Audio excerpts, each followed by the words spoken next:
It's the spookiest time of the year, my friends. So, to mix it up, instead of covering animated villains today, we will be covering some iconic horror villains. Today, I'll be covering Michael Myers, Jason Voorhees, and Freddy Krueger, some of horror slash's most famous killers. I'll be using my normal criteria to rank them, but in case you're new to the channel, here's the criteria: character design, personality and motives, abilities and powers, presence, actions, effects on the protagonists, and conclusion. I'll be giving each category a score out of 5, and then a grand total out of 35. So with that out of the way, let's begin with Michael Myers. Michael Myers is the monster that haunts Haddonfield every Halloween, the boogeyman hiding in the shadows. He's something so inhuman, he's simply referred to as the Shape in the credits. Let's start with his design.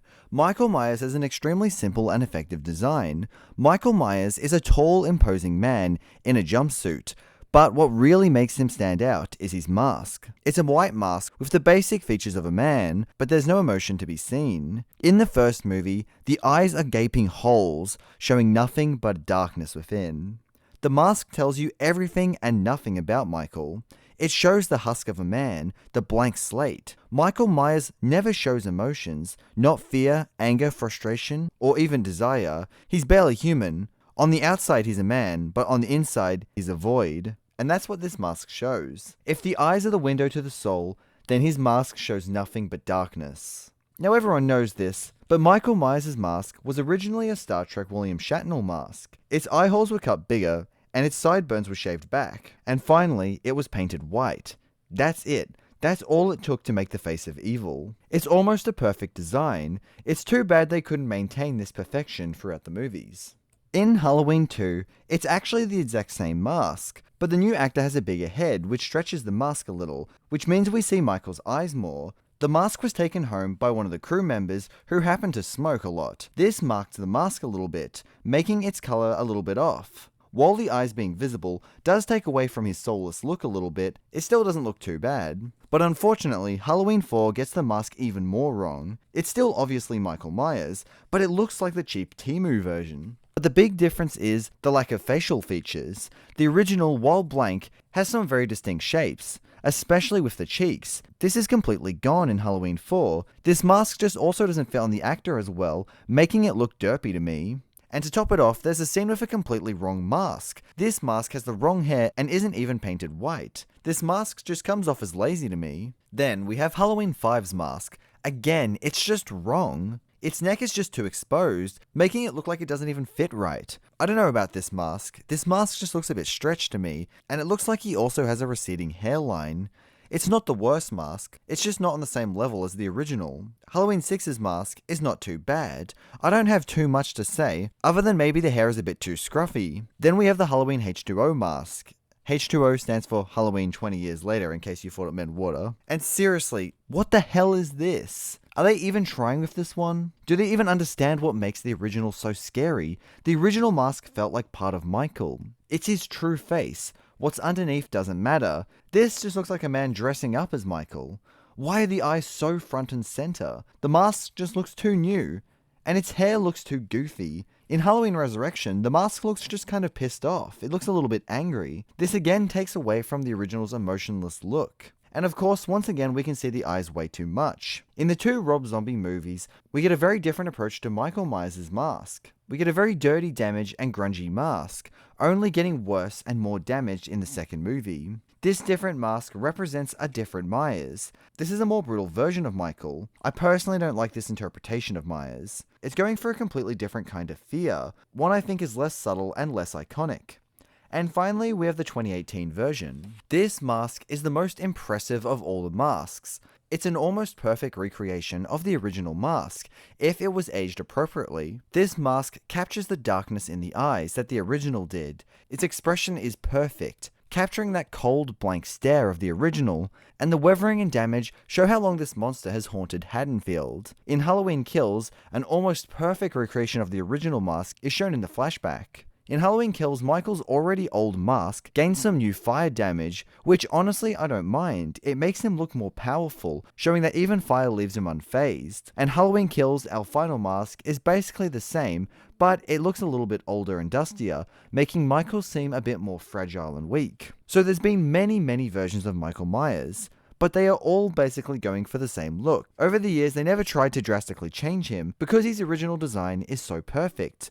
I'll give Michael Myers a 4 out of 5 for design. Sometimes less is more, and with this I'm mostly focusing on the original design, personality and motives. The scary thing about Michael Myers is his lack of humanity. He's pure evil. He's so evil that his psychiatrist describes him like this.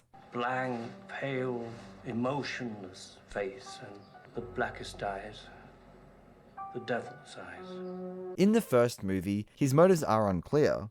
We know Michael wants to return home, but other than that, it's really not clear. That uncertainty makes him terrifying. Anyone he crosses, he kills. Not for revenge or anger, he just simply does. Michael is very persistent, but never in a rush. He never runs, he simply follows his victims, which makes him seem inevitable, like he already knows he's got you, so there's no need for him to rush. When murdering, he never shows any emotion, other than maybe a slight head tilt. His lack of emotion, strength, and feeling of inevitability gives him a supernatural feeling. He doesn't feel human. This guy, he's not human! As I mentioned in design, he's the shell of a man. There's just no humanity within. He's something we simply can't understand. His motives are unclear, meaning no one is safe. He's transcended humanity into something cold and unfeeling, something that's merely human-shaped. This is why I think Michael is so interesting and terrifying. Now, while I say all this, he does seem to appear to have some connection to his sister, stealing her gravestone and killing people who may remind him of her. But like Michael's mask, the sequels fail to understand what makes him so great. Halloween 2 introduces a new motive to Michael. It's revealed that Laurie is actually his sister, and for some mysterious reason, Michael is compelled to kill his siblings and family members. It's still mysterious since we don't know why he wants to do this.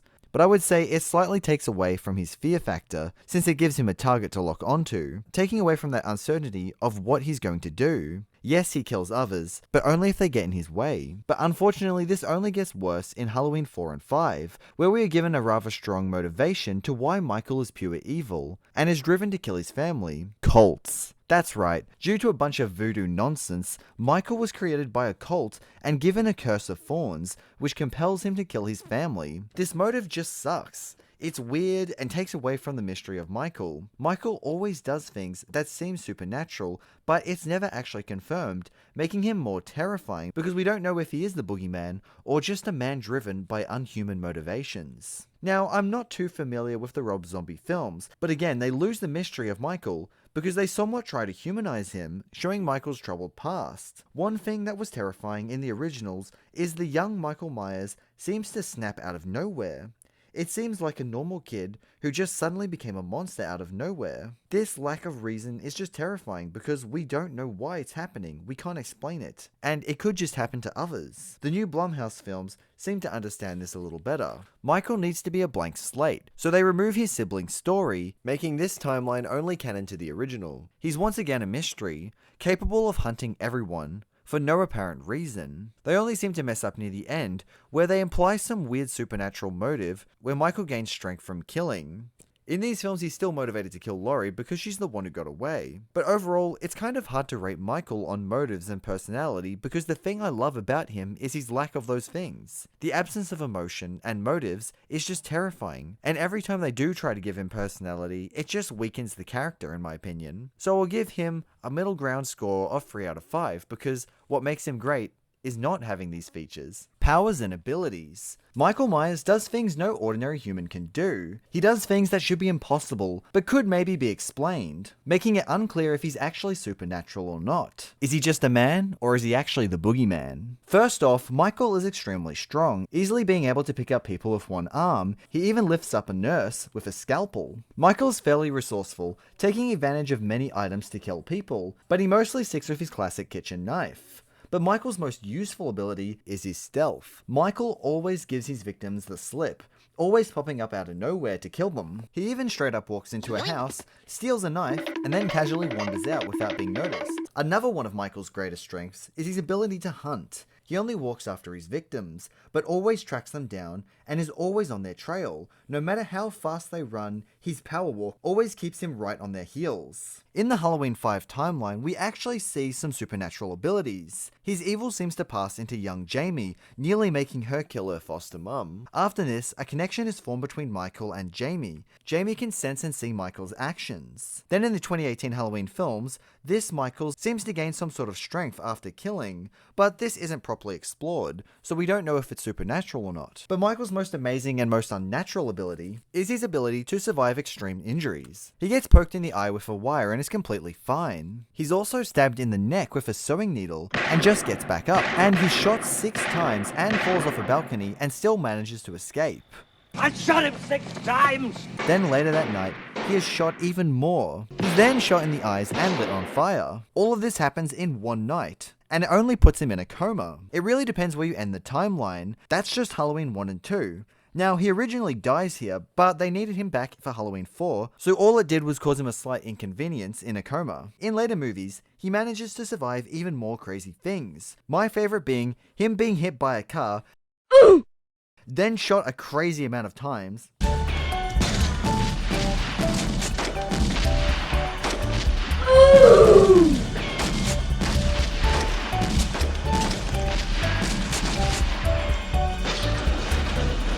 I think we got him, boys. and then falling into a big hole, and then being blown up by dynamite.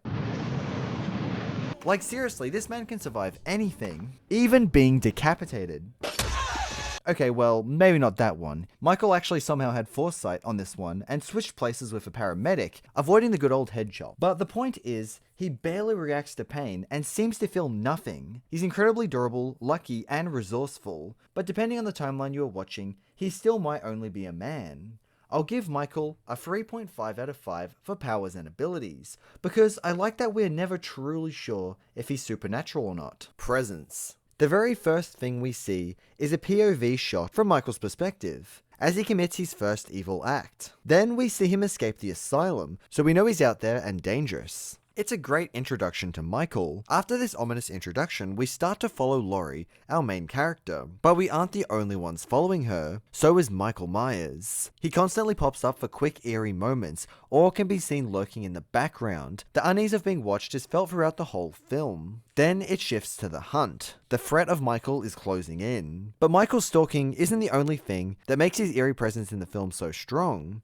Dr. Loomis's constant raving and speeches about his pure evil soul builds up our idea of what Michael could be, making us not fully sure of what he's capable of, making us anticipate his arrival, and making his presence throughout the film more strong. This applies to most of the Halloween movies. Michael is always stalking and hunting his victims. Unlike most movies, horror movies' main characters is truly its villain. Minus Halloween 3, Michael is the only consistent character to feature in all the films. While Laurie is the main protagonist of the first film, she's not always the main lead in some of the films. But one thing that's always constant is Michael. Just to prove how essential he is to these films, all we have to do is look at Halloween 3, the one movie that doesn't have Michael Myers in it, minus a TV cameo. This movie completely flopped, forcing them to bring Michael back from the dead in Halloween 4. Michael Myers easily gets a 4 out of 5 for presence. You never know where he could be hiding. Even when not on screen, you feel his watchful presence, stalking you from the shadows. Actions. Over the course of 13 Halloween movies, Michael has obviously done a lot.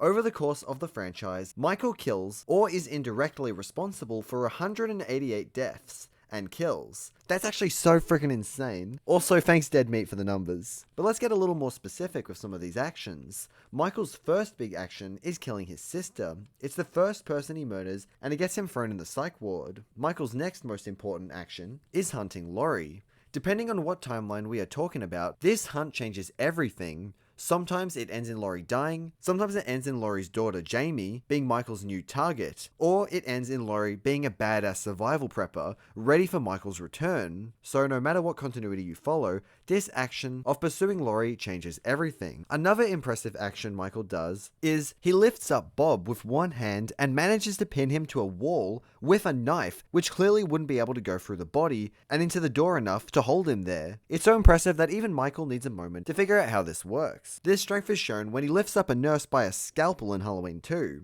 And to top it off, Michael loves to lower himself from hiding places with one arm. Man, now this guy's just showing off. As mentioned, one of Michael's scariest actions is his refusal to die. End of Halloween 1. Disappearing like that is straight up terrifying. No matter what timeline you follow, this moment leaves the survivors and Haddonfield terrified of where he might show up next. In my opinion, the absolute worst thing Michael does is he eats a dog. Huh? Yes, that's right, Michael kills and eats a dog. Dr. Loomis finds the remains of the dog and says this. He got hungry. What? He just casually eats a dog and we're just gonna brush over it like that? This one action makes him completely unforgivable. Even the xenomorph from Alien didn't even kill the cat. But anyway, I could go over all of Michael's kills throughout the franchise, but I think we get the idea. I'll give Michael a 3 out of 5 for his actions. Effects on the protagonist. This one is extremely obvious to me. Just look at Laurie in Halloween 1. She has no survival instincts. She literally drops Michael's knife right next to his body multiple times after she stuns him. But in the new 2018 films, she's become a capable badass prepper, spending her whole life preparing for Michael's return. This new Laurie has recluded herself into her new home fortress and strained her relationships with her family, so Michael obviously deeply affects Laurie in this timeline, completely ruining her whole life. But let's jump back to some of the earlier timelines. In the first two movies' timeline, we don't really get to see the long-term effects that Michael has on Laurie, since both movies take place on the same night. But the very obvious effect is pure fear. This can be said for all the protagonists of the films. In Halloween 4, we again don't see the long-term effects of Laurie's encounter with Michael because she dies in a car crash off-screen. But we do get to see the effects on her daughter. Her daughter is plagued with nightmares of Michael coming to get her, and rightfully so. In Halloween 5, we get to see the effects Michael has on Jamie. After Michael is blasted off the face of the earth,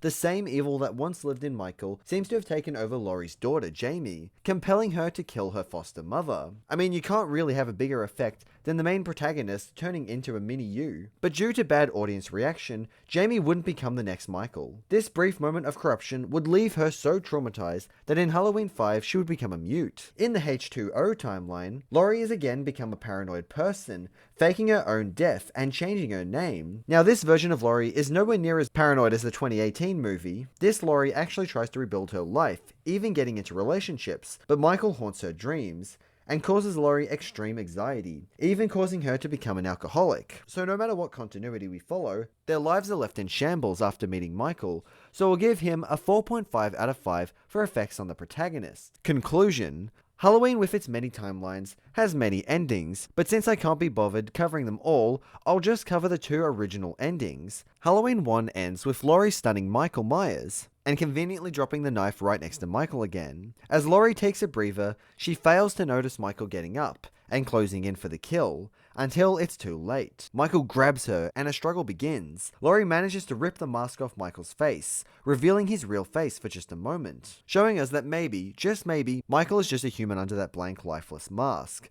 But then he does something that reminds us he's more than a man, he's the boogeyman. Loomis rushes into the room and without hesitation shoots Michael, causing him to stumble away from Laurie, giving Loomis a chance to open fire. He then commences to shoot Michael 6 times. I shot him 6 times! Each shot making Michael stumble backwards until he falls off a balcony. Laurie breaks down in tears, asking Loomis, "What's the boogeyman?" And as if to confirm this statement, he's gone without a trace. Loomis's eyes grow wide in terror, and Laurie starts crying again, and the Halloween theme starts blaring, and dark shots of the house start showing up on screen, with Michael's heavy breathing playing, showing that Michael Myers could be anywhere, hiding in any shadow, in any part of the town. He's unstoppable, literally being shot 6 times, and falling off a balcony and just getting up. I love the uncertainty of this ending. It really makes you question if he's something non-human, and it's terrifying not knowing what happens to Michael. This ending is the perfect way to end a horror film. It leaves Michael open for more movies, and it's just creepy. But if you want a more final ending, then Halloween 2 has that. Halloween 2 was supposed to be Michael's final film, so they wanted to properly finish him off. A screaming, terrified Laurie is being hunted by Michael in a hospital parking lot. She bangs on the hospital doors. Luckily, Loomis lets her in. It looks like for a brief moment they're safe. Michael's locked outside, and there's Loomis with his gun, and even the marshal is there. Michael, in the ultimate aura farming move, walks straight through the locked door, shattering it.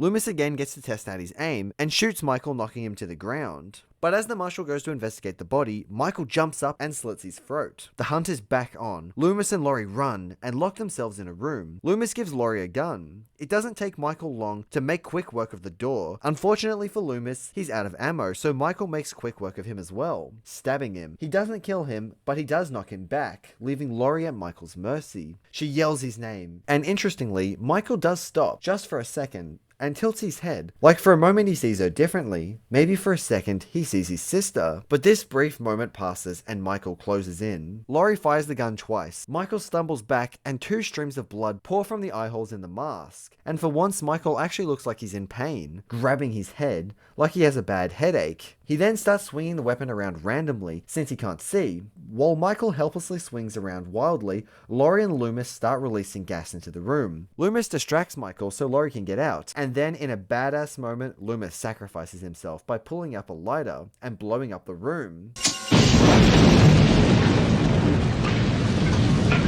You would think it's over, but out of the fire, a flaming figure marches on. For a moment, Michael Myers seems unstoppable. He seems invincible as he marches forward while burning, but finally, even he falls to the ground. We get a close-up of his mask being consumed by the fire, leaving Michael Myers gone for good. Or at least, that was the original intent. This ending isn't quite as good as the original. The original ending makes Michael more than just a man. This ending is far more action-packed. It also shows how truly strong Michael is, as he smashes his way through doors and takes gunshots like they're paintballs. I'm just a sucker for practical explosions in cinema, so I found it very cool. And it does wrap up everything nicely, even giving Loomis a heroic sacrifice. Now there are much weirder endings for Michael, like that one time he was part of a cult, or that other time the rapper Busta Rhymes tased Michael in the balls.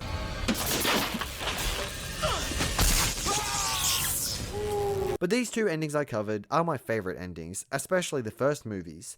I'll give Michael a 4 out of 5 for his conclusion. This gives Michael Myers a total score of 26 out of 35. But Michael isn't the only strong silent killer we are covering today. Our next horror slasher villain we are covering is Jason Voorhees from Friday the 13th. Jason is the dark presence that haunts Camp Crystal Lake and comes out every Friday the 13th. Let's start with design. Jason Voorhees is most well known for his classic hockey mask, but funny thing is, he doesn't get this until the 3rd movie. Jason isn't even the villain in the first film, his mother is. He only makes a small appearance for one quick jump scare at the end of the film, and he's far from the Jason most people know. In this first film, he appears as a small, muddy, and deformed child. This design is fair enough, since all we know about Jason at this point is that he's a child who drowned in the lake that he's emerging from. In the next film, Jason is completely different.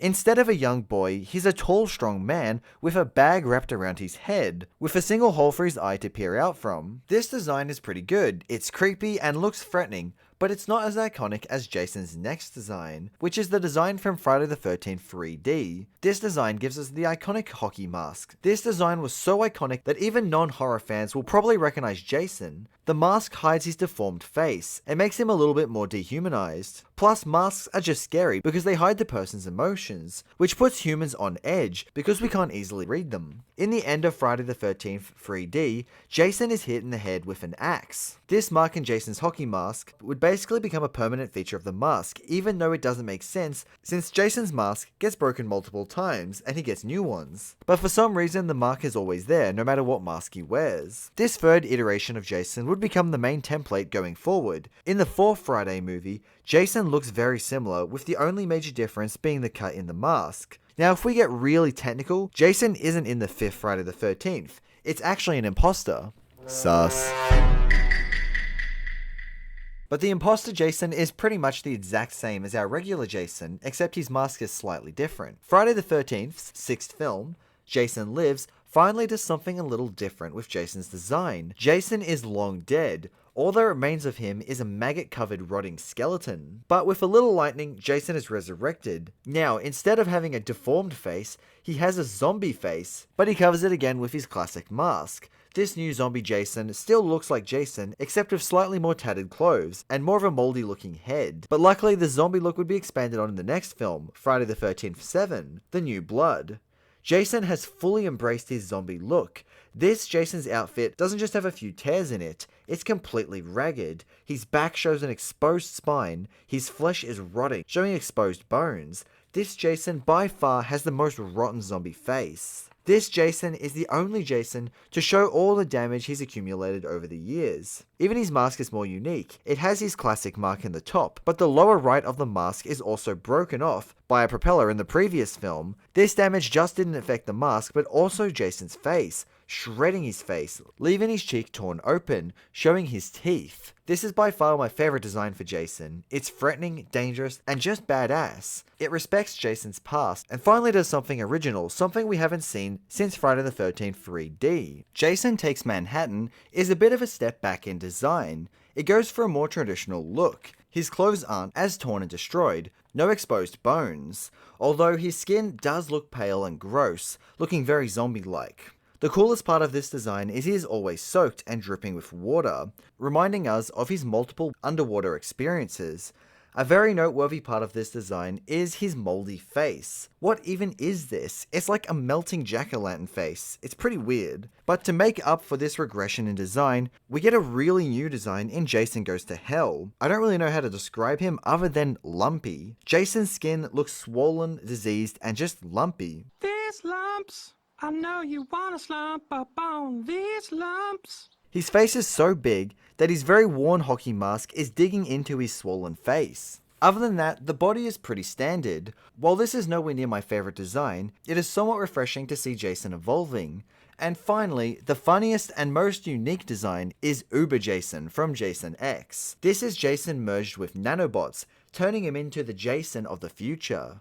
Most of his body is robotic now, and he has a new sci-fi hockey mask. Honestly, I really like this design. It's just so funny and goofy. And you know what? It is a little bit intimidating. And finally, we have the 2009 version, which is just a darker and grittier Jason. Every Jason after Friday 3 is recognizable as Jason, and unlike Michael Myers, I don't think any of them stand out as really bad. It is nice that Jason has a handful of really unique designs. Despite not nailing the design straight away, Jason's hockey mask became incredibly iconic. Hockey masks already look somewhat intimidating, so putting it on a man the size of a wrestler holding a machete is going to be scary. One thing with Michael Myers' mask is it reflects his blank, soulless personality, while I don't really see how the hockey mask reflects Jason's personality. Overall, Jason will get a 4 out of 5 for design. Now I know this is the same as Michael's design, but here's my justification. Michael's first movie design is amazing, but his sequel designs aren't that good. With Jason's design, it's a bit mid, but gets more interesting as the franchise goes on. Personality and motives. Jason's motivations are really weird. So in Friday the 13th Part 2, Jason seems to be killing to either avenge or please his dead mother. Now on paper, this is fine, but the thing that makes it weird is the fact that in the original movie, Jason's mother is killing camp counselors to get revenge on them for neglecting Jason, who drowned in the lake. So Jason is trying to avenge his mum's death, who died trying to avenge his death. What? How does this make any sense? And can someone please explain to me how Jason went from being a little boy who drowned in the lake to a strong man living in the forest? Did he secretly survive and go live in the forest? Is he a zombie or an undead creature? In the original, was it just a hallucination of Jason? There are so many questions and just so few answers. Jason's motivations also could be revenge for his own demise. Jason specifically likes to kill teen camp counselors who like to drink, take drugs, and have sex. When Jason was a kid, the camp counselors neglected Jason and got up to some pretty naughty things, which they were doing while Jason was drowning. So Jason kills people who remind him of this, because obviously that would piss him off. This is reinforced in Jason X, when two people are doing the deed, and this seems to wake up Jason. Like Michael Myers, Jason is mostly a silent killer, but Jason actually does show emotions, and a bit more character than Michael. Jason has some mental issues, which allows him to be tricked and manipulated fairly easily.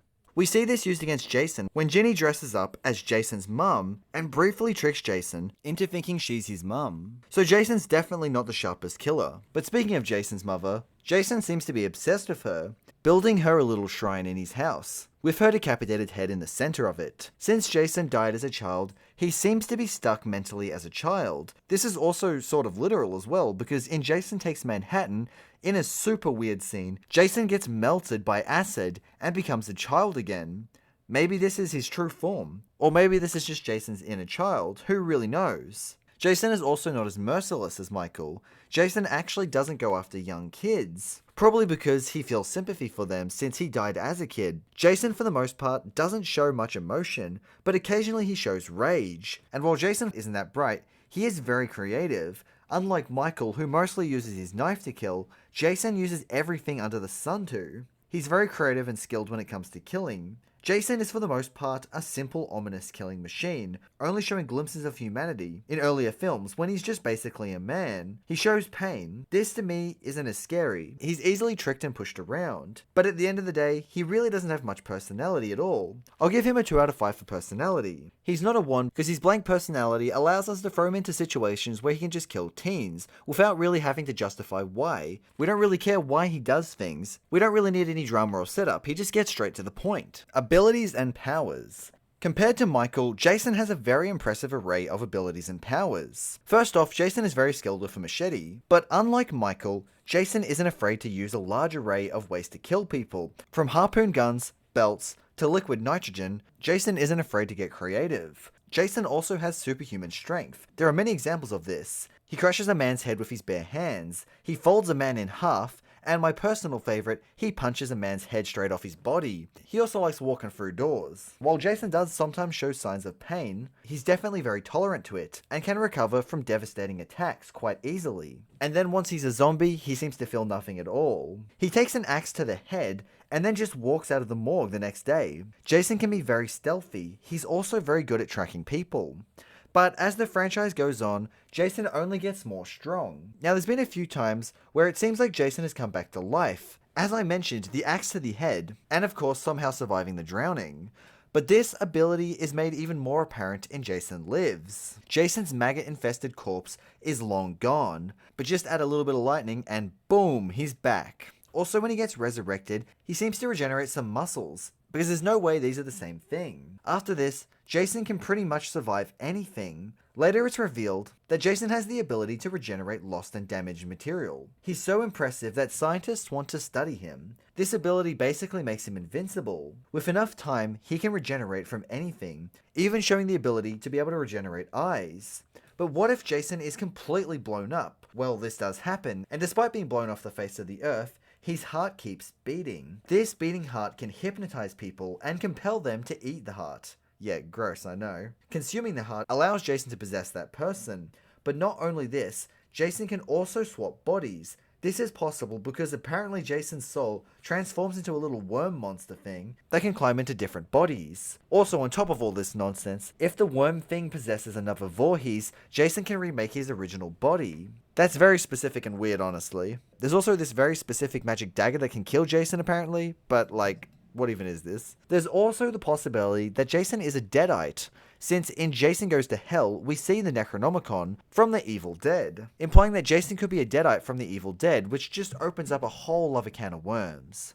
Moving away from Jason's weird specific powers established in Jason Goes to Hell, Jason also doesn't need to breathe, being able to survive underwater multiple times. And Jason also might be able to teleport. Now, this is never properly confirmed. There are plenty of moments where Jason appears in places he shouldn't, but this also could just be bad editing. And finally, in Jason X, Jason gets upgraded to Uber Jason, a half-cybernetic Jason made of nanobots. He gets scanning abilities, helping him detect his prey. He's bulletproof, and he can easily survive in space. He also can rebuild robotic limbs and regenerate some organic material. Now, I double checked the Jason wiki, and apparently he has a whole other list of abilities as Uber Jason, but these could be from novels and books, so I'm not really going to count them for this. So overall, Jason has a very large array of abilities, but what mostly matters is his ability to survive anything and his killing creativity. While Jason has a lot of powers, he mostly stays grounded, killing with everyday objects. Jason's powers are also inconsistent and all over the place, never being consistent in what he can actually do. Jason gets a 4 out of 5 for powers and abilities.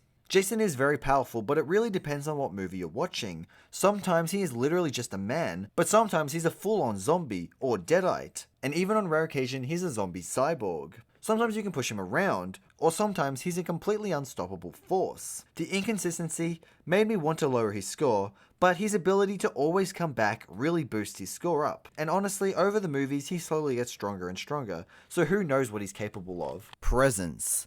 Jason doesn't start off too well in Presence, since he's not even really in the first film. The first film follows Pamela Voorhees, with Jason only making one jump scare at the end. Jason also doesn't technically appear in Friday the 13th 5, A New Beginning. In Friday the 13th 4, the final chapter, Jason is very dead by the end of the film. So in A New Beginning, who is this sus imposter pretending to be Jason? Well, it's some random ambulance driver who made an incredibly small appearance in the beginning of the film. So even though the movie treats the killer exactly like he's Jason, he's not technically him. So Jason's not the focus of two movies, while Michael is only not in one of his films. Other than that, it's pretty standard stuff for Jason. In a lot of the films, he's the main character. And like Halloween, we sometimes get POV shots from Jason. When the franchise starts, we have Crazy Ralph, who goes on about a death curse on Camp Crystal Lake. It's got a death curse!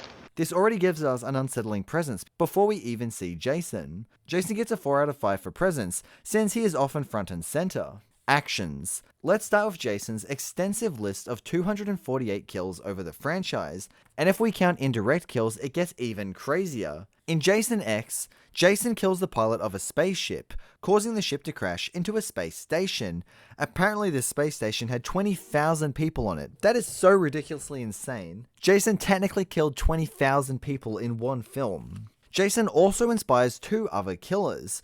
By drowning, he causes his mum to become a serial killer. His mother gets an additional 9 people. And Jason more directly inspires a copycat, who kills another 18 people. So overall, Jason has caused a lot of chaos over the years. Another action that Jason has done is a lot of traveling. Despite being connected to Camp Crystal Lake, Jason ventures further than Michael Myers. Jason travels to Manhattan, even if it's only briefly. Jason also visits Elm Street. He's been to Hell, and he's traveled the stars, ending up on Earth too. Jason also gets to verse Freddy Krueger, and even manages to mostly beat Freddy in a pretty awesome battle. Another impressive feat is Jason's swimming abilities. Despite drowning as a kid, he still managed to become a good swimmer, swimming from a sinking ship all the way to Manhattan. Jason's mass murders don't go unnoticed. He's managed to kill enough people that the FBI has finally decided to take notice of Jason and attempts to take him down. They even set up a research base to study Jason's strange abilities. Jason is going to get a 4 out of 5 for actions. At the end of the day, the main thing Jason does is kill people in creative ways. But let's now talk about how this has effects on the protagonist. Now, over the years, Jason has terrorized many people, but I think the most interesting one is Tommy Jarvis. Tommy sort of became Jason's rival for a little bit, being included in 3 movies. Tommy first appears in Friday the 13th Part 4, the final chapter, as a child. Jason is doing his normal thing, killing a bunch of horny teens. Tommy and his sister are nearly added to Jason's extensive list of kills, but Tommy has the idea to shave his head and pretend to be young Jason. How the hell did this confuse him since he is Jason? I don't know, but it works. It distracts Jason enough for him to be attacked by Tommy's sister Triss, but it's young Tommy who gets the final strike on Jason, putting a machete deep into Jason's face and actually killing him. This encounter really traumatizes Tommy. Friday the 13th seems like it wanted to copy Halloween's idea of turning their young survivor into a new killer, teasing Tommy as the next potential Jason. But luckily for Tommy, this wasn't the direction the franchise went. In the next film, Friday the 13th 5, A New Beginning, we really get to see how Jason's encounter affected Tommy. He's now got PTSD, and is having nightmares and hallucinations of Jason. This has him put in halfway homes, as they try to help him. This experience has left Tommy unstable and violent. Unfortunately for Tommy, Jason's not just a hallucination. The imposter Jason is about. Tommy also finishes off him as well, but it also continues to mess up Tommy. Again, at the end of the film, they tease the idea that Tommy could be the next killer. Jason messed up Tommy so bad that he nearly became a murderer twice. In the next film, Friday 6, Jason Lives, Tommy has grown up and is out of the halfway homes, and is looking for some closure to finally move on from his years of trauma from Jason. Tommy goes to burn and destroy Jason's body to put his mind at ease, but upon seeing the body, he loses it, going psycho on the body, attacking it with a piece of fence. But unfortunately for Tommy, this conducts some lightning into Jason's body and brings him back, leading to another round of murders. But Tommy would finally get closure after trapping Jason at the bottom of Camp Crystal Lake. Tommy's childhood and teen years were completely messed up by Jason. He ended up with a ton of mental problems and ended up spending his teen years in halfway homes, so obviously Jason has massive effects on Tommy. Luckily, Tommy seems to finally get closure in his final fight with Jason, even seeming to score a girlfriend. Jason definitely affects Tommy the most out of his protagonists, since most protagonists aren't lucky enough to survive Friday films. Another protagonist Jason massively affects is Rowan from Jason X. In a battle with Jason, she gets cryo-frozen. She wakes up 445 years later, putting her in a sci-fi future. This obviously affects her, completely changing her life, leaving her friends, family, and time period behind, forcing her to make a new life in the future. Overall, I'm going to give Jason a 2 out of 5 for effects on protagonists. He obviously affects people greatly, but most of them end up dead, so there's no room for the protagonist to grow and change. Plus, good character writing is not really Friday the 13th's strong point. Conclusion. Now, this is a weird one. Friday the 13th has tried to end its franchise many times. There's literally 2 films with final in the title. The first genuine attempts to end it was in part 4, the final chapter, where young Tommy puts the machete deep in Jason's head, having him fall onto it and nearly cutting his head in half. But as we all know, this isn't Jason's end, since he would become a zombie. Now, technically Jason's main timeline ends in the 10th movie made, taking place after Freddy vs. Jason, even though Freddy vs. Jason released after this film. Completely unrelated side note, but if you count Freddy vs. Jason, there are 12 Friday the 13th films. This really pisses me off because obviously there should be 13 films, come on! But anyway, Jason X is Jason's final movie in the timeline, and its ending is pretty weird. The final survivors are boarding an escape ship, since their ship is about to explode, but Uber Jason is hot on their trail. But luckily Sergeant Brodsky jumps in and slows Jason down, so the others can escape the ship. The ship explodes, but that's nothing to Jason. In a goofy scene, we see Jason flying towards our survivors. But in a final hilarious moment, Brodsky also somehow survives this massive explosion, flies in, and just yeets Uber Jason away. Brodsky and Uber Jason plummet into Earth 2's atmosphere. This is technically Jason's last moment in the whole franchise. This could be where Jason actually finally dies. But honestly, probably not, because we see a new lake on a new Earth for Jason to haunt. Jason's Uber mask sinks into the lake, maybe hinting that Jason survives to kill on. And that's it.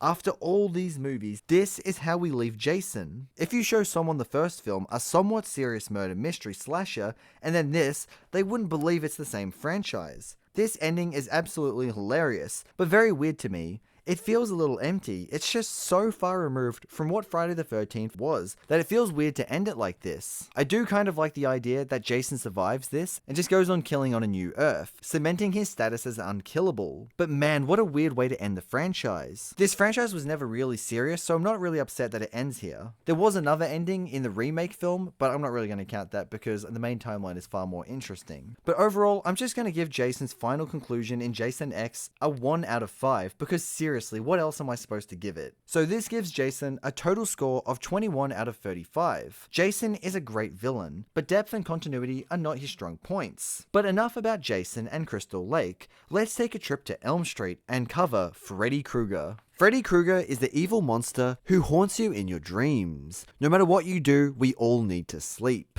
And when you do, Freddy will be waiting. Design. Freddy Krueger's design is just as iconic as Michael and Jason's, but Freddy doesn't need a mask. His face is terrifying enough. Freddy's face is burned. Before becoming a dream demon, Freddy was burned alive, leaving his face a mess of damaged and scarred flesh. Freddy also has his classic red and green sweater. He also dons his classic brown fedora, which adds to his iconic silhouette.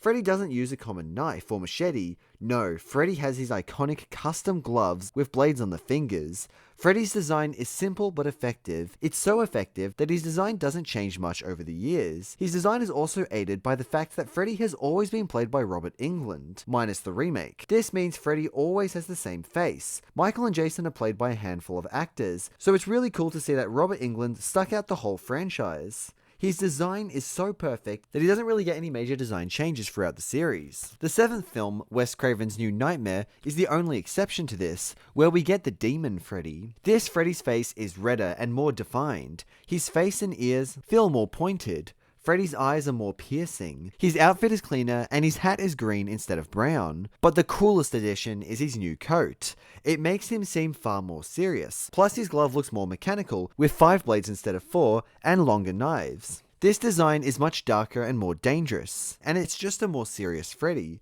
It's a very cool upgrade to Freddy's design. And finally, we have the remake design, which is going for the exact same look that the original had, except with a new actor. This Freddy does look like his injuries are more realistic, but despite a realer design, the injuries on his face look flatter and more CGI looking to me. Despite the original's face looking a bit goofier, it's way more distinct and eye-catching. This design also has pointier teeth than the original.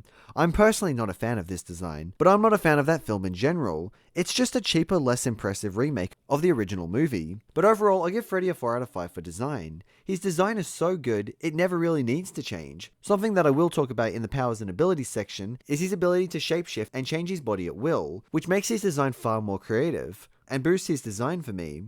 Now, let's talk about Freddy's personality and motives. With Jason and Michael, it's hard to find much personality hidden behind their masks, but Freddy oozes personality. Unlike Jason and Michael, we can see Freddy enjoys every second of messing with his victims. Freddy loves tormenting his victims before actually killing them, forcing them to try not to sleep, which is impossible to do forever. Then, in the dream world, Freddy will continue to mess with them, just for the fun of it. In Freddy's first encounter, just to mess with Tina, Freddy chops off his own fingers and lets her rip his face off. Freddy is a sick, psychotic, twisted person who revels in tormenting his victims. Nightmare on Elm Street is no stranger to goofiness. Freddy has no shame in using one-liners and puns. This to me makes Freddy a far more charismatic and entertaining villain to watch. But as fun and lighthearted as Freddy can be, he can be just as dark. What motivates Freddy? Well, in life and death, it seems to be for the sheer enjoyment of it. Freddy is just a complete psychopath. Freddy, when he was alive, was a child murderer, and maybe even more. Now, I don't really want to go into this, but there are small hints that Freddy should be on to catch a predator.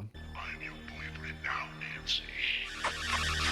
Would you have a seat over here, please? Now, this is never made too obvious in the main franchise, other than in the remake. But that movie sucks, so who cares? Now, in his ghostly afterlife, we are given multiple reasons to why he kills. In the original, it could be to get revenge on the parents who killed him after they realized he was a serial killer. In Freddy vs. Jason, he kills because he's been forgotten, and being forgotten weakens his powers. And finally, in Freddy is Dead, we see these dream demons that want to use Freddy as a vessel. And they ask him what he wants, and he says this. We know what you want. I want it all! Of course you do. Okay, that's just kind of vague. Anyway, it all really just boils down to Freddy loves killing, and cracking dad jokes as he does it. Despite being an abusive, tormenting, serial-killing monster, he's a lot of fun, and is extremely creative and funny, killing people in some of the most creative deaths I've ever seen. But I'll talk about that in the next section, powers and abilities. Overall, I'm going to give Freddy Krueger a 5 out of 5 for personality. Without Freddy's wild personality and antics, the Nightmare on Elm Street franchise would be nothing. His personality really makes him stand out compared to the other horror franchises, only really being rivaled by Chucky for fun killer personality. Powers and abilities. Freddy's power is by far the most interesting power in this ranking. Freddy has the power to control the dream world. When someone falls asleep, they enter Freddy's world. Welcome to my world. Freddy can control any part of the dream, from the world to his own body to even controlling his victims' bodies. Let's start with Freddy's body morphing. Freddy can do things like stretch his arms, he can cut off his own fingers and tear his face off, and act like nothing happened. He also does creative things, like turn his fingers into needles. Freddy also does things like turn himself into Super Freddy, a buff comic book version of himself. And he can also turn into objects as well, like bikes and TVs. In the TV scene, robotic arms burst out of the TV and Freddy's head stretches out of the top. While his body transformations are impressive, his influence over others is far more terrifying. Freddy's creepiest kills often involve body horror, from a hearing aid turning into an alien-like parasite that attaches to your head, to syringe holes that open up and close like mouths. Freddy's ability to dig into your greatest fear is terrifying. One particularly bad kill is when Freddy breaks someone's arms with a weight and then has their body grow into a cockroach. and then he finally kills them in a roach motel. Freddy can also make any number of locations in the dream world. His imagination is the limit.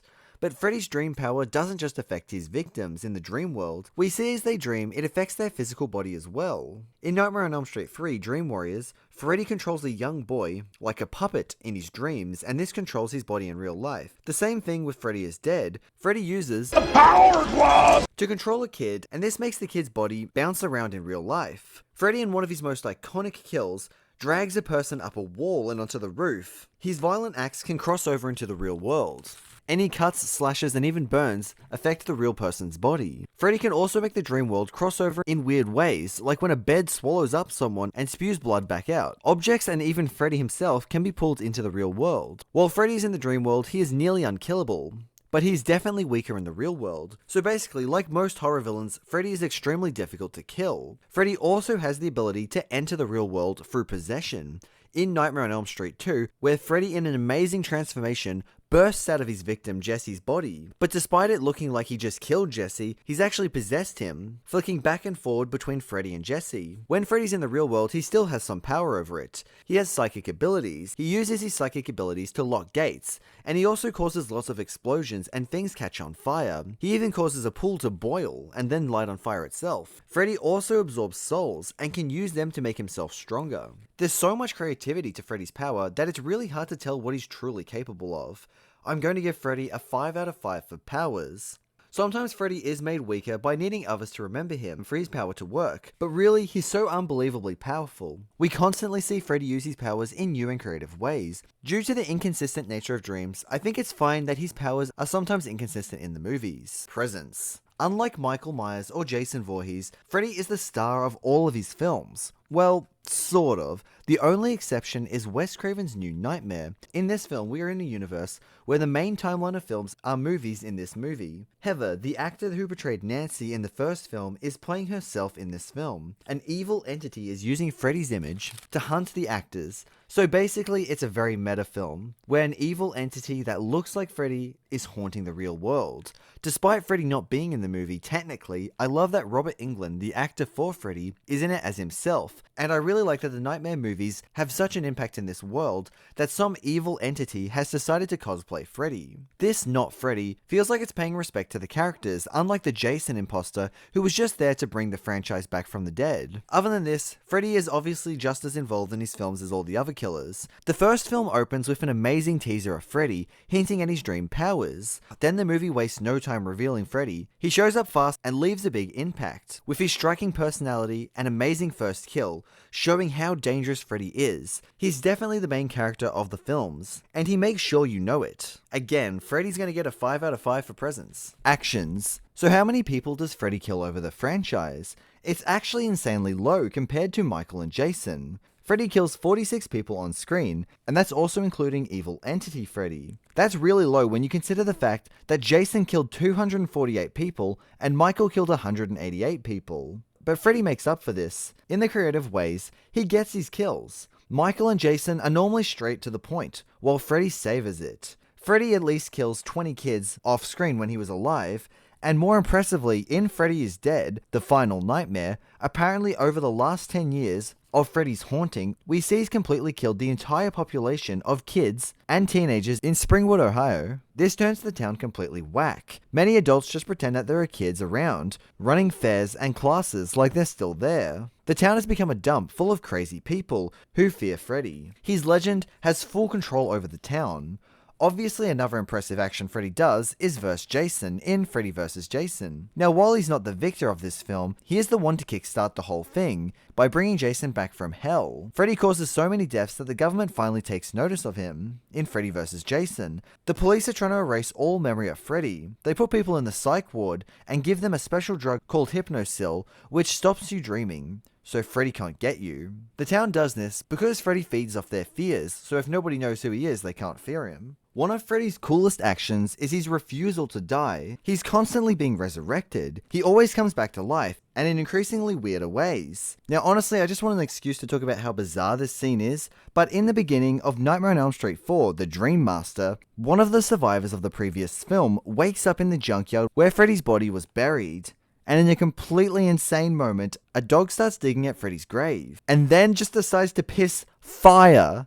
Yes, you heard me, he pisses fire on the grave, which opens up the ground. There's a really cool effect where Freddy's bones reassemble and Freddy reverse melts back to life. It's a really amazing scene with some really amazing effects, but why is Freddy brought back by a flaming dog's piss? Why? Why does the dog piss fire? I don't understand. Why? I just need to understand this. Is there a deeper meaning behind this? Or is it just one of those weird dream things that makes no sense? But Freddy's most important action is killing those kids when he was alive. Without this, Freddy would have never been burned alive, and if Freddy was never burned alive, then he would have never become a vengeful dream demon. But other than that, Freddy's actions are mostly terrorizing teens. Freddy will get a 4 out of 5 for actions. Effects on the protagonist. Freddy's main rival and protagonist is Nancy. After surviving Freddy in the first film, Nancy would go on to be a grad student at a psychiatric ward. She's helping out these kids with sleeping problems, so unlike most survivors of horror films, she hasn't let this encounter destroy her life. In fact, she does the opposite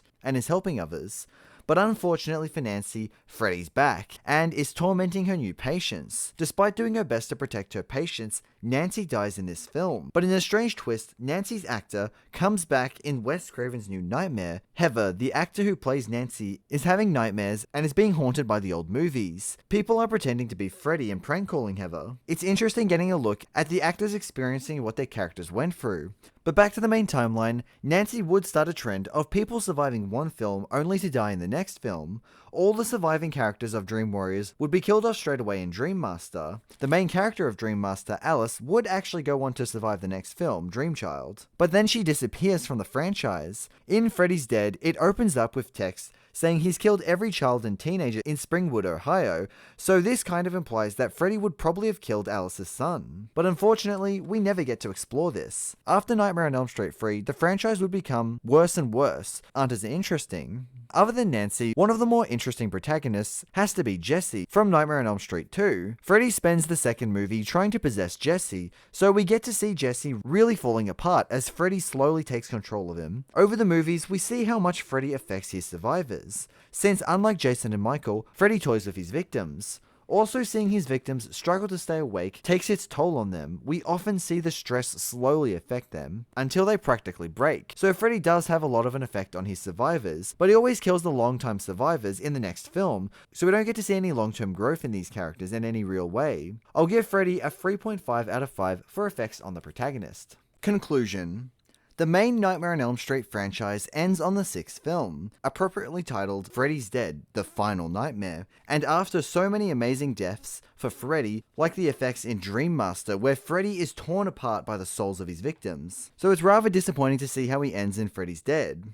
So Freddy's Dead already starts off weird, as only the final act of this film was made to be watched in 3D, so there's lots of stupid in-your-face Freddy effects. Freddy has a daughter who was only just revealed in this last film. Freddy's daughter wants to copy the original movie's idea of pulling Freddy into the real world and killing him, even though this didn't kill him in the first film, or even in the second film, or even in Freddy vs. Jason. So I don't know why this time it works, but, whatever. She falls asleep and sees Freddy's backstory. And man does it suck. We see Freddy being burned alive, which we have always known about. Except this time, we get a new detail. As Freddy burns, 3 dream demons offer him a vague deal. We know what you want. I want it all! I want it all! Of course you do. The demons enter Freddy, giving him his dream powers. His daughter manages to bring Freddy into the real world, and his final showdown begins, and it's just pathetic. This man fought Jason Voorhees in the real world, and it was badass. He was so cool, and he was fairly strong, so I don't understand why he was so easily beaten up here. Freddy is pinned to a wall. Freddy's daughter takes his iconic gloves and stabs Freddy, and just to finish him off, she also stabs him with a pipe bomb. Freddy, in classic fashion, gets one more one-liner in. Kids. Then he explodes in one of the weirdest and dumbest effects I've seen in the whole franchise. Why does his head fly at the screen, and then spits out another head, which eventually spits out the new Dream Demons? And finally, Freddy's daughter says the title of the movie. Freddy's dead. This franchise is known for its creative kills and effects, so why is Freddy's death so boring, and why do the effects look so dookie? The face effect is just rubbish. I also don't understand why they so heavily changed Freddy's lore right at the last minute, at the end of the franchise. Honestly, those dream demons were probably just added so they could be used with the crappy 3D effects. They are just completely pointless. I'm so glad we got Wes Craven's New Nightmare and Jason vs. Freddy, because this would have been a tragic way to leave Freddy. Not that the 2010 remake was really that much better. I'm going to give Freddy's ending a 1 out of 5, because at least in Friday the 13th, its ending is funny. This movie's ending is just visual diarrhea. So what's Freddy's final score? Freddy Krueger gets a 27.5 out of 35. So our final ranking is this. In third place we have Jason Voorhees with a 21 out of 35. Then in second place we have Michael Myers with 26 out of 35. And of course that leaves Freddy Krueger in first place with his 27.5 out of 35. These three horror icons were really fun to cover. They're all incredibly iconic villains. If you like the video and eventually want to see me cover more horror villains, let me know. I know I'm known for covering cartoons, and that's not going to change, trust me. I love cartoons, and I don't intend on stopping anytime soon. They will always be my main focus, but it is nice to branch out and cover other villains. I would love to cover more horror villains, like Chucky, Pinhead, and Ghostface, and I would really like to do a monster ranking, where I cover more creature-like entities like The Thing from The Thing and The Alien. I'm also very open to covering live-action villains in general, and maybe even video game villains. I just want to keep the channel fresh, but I guess that'll all depend on how this video is received. Anyway, I'll get back on that next animated villain ranking video that you guys voted on like months ago. Don't worry, it's still happening. P.S. I probably won't be answering comments for a long time on this video, since at the time of its release, I'll be in the USA, going on a holiday visiting the Halloween Horror Nights in Orlando. So, happy Halloween everyone, and thanks for bearing with me.